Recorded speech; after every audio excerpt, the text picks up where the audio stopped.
If I were asked to cite one film as an example of high Hollywood, it might be The Letter.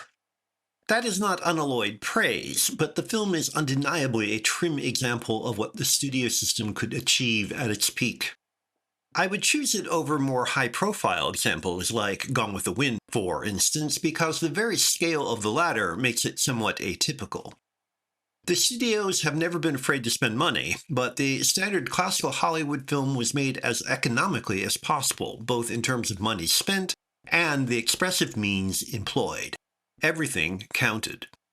Glossy, star-centered, formulaic, with a thumping Max Steiner score underlining every fervid moment, The Letter is the kind of full-throttled melodrama that is easier to parody than to equal. Start with the star. How many actresses would dare to play a sex-starved Englishwoman sweating in the tropical heat, driven to murder with a tightly coiled energy that Bette Davis brings to the part?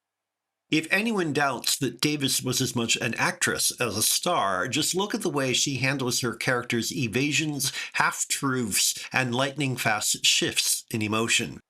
In the blink of an eye, she moves from feigned victim to calculating machine to manipulative monster, all the while seeming to remain the virtuous, hurt, meek, horribly confused, and contrite housewife.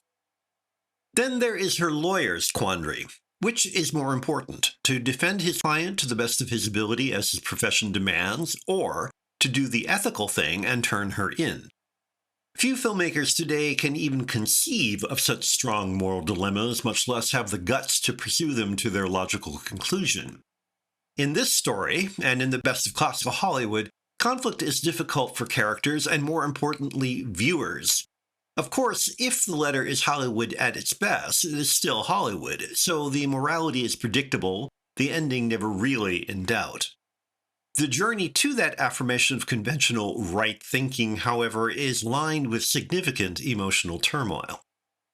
Director William Wyler had worked with Davis before, so it is unsurprising that he elicited her no-holds-barred performance. What is less expected is to see such richly atmospheric camera work, lighting, and decor.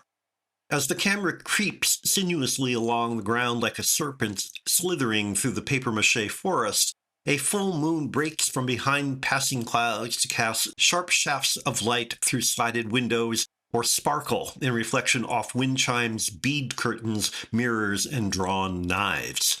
The echoes of Sternberg and Murnau are unlike Wyler's usual self-effacement, but the material demands such a steamy environment to bring the melodrama to full boil.